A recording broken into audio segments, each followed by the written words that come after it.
जय महाराष्ट्र. या महाराष्ट्रातल्या आणि देशातल्या भाजपच्या लोकांना विष्ठा खायची नवीन सवय लागलेली आहे. ज्या साधू हत्येतले आरोपी लोक होते त्या आरोपींना या भाजपनं पक्षप्रवेश दिला. महाराष्ट्राने प्रश्नचिन्ह निर्माण केल्याच्या नंतर त्यांचा पक्षप्रवेश नाकारला. आज ज्या 3 वर्षाच्या चिमुरडीवरती अत्याचार झाला होता त्या अत्याचारातला आरोपी ज्याला भाजपनी स्वीकृत नगरसेवक केलं, जेव्हा महाराष्ट्राने प्रश्न विचारला त्यावेळेला त्याला राजीनामा द्यायला भाग पाडलं.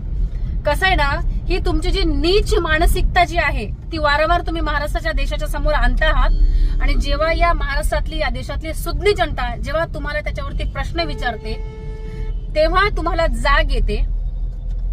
आणि मला या व्हिडिओच्या मार्फत तमाम महाराष्ट्रातल्या आणि देशातल्या भाजपच्या लोकांना सांगायचं आहे की विष्ठा खायची जी तुम्हाला घाणेरडी सवय लागलेली आहे ना, तुम्ही अशीच विष्ठा खात राहा आणि या महाराष्ट्रातली या देशातली सुज्ञ जनता तुम्हाला तुमची जागा दाखवल्याशिवाय राहणार नाही. तुर्तास इतकंच. जय महाराष्ट्र.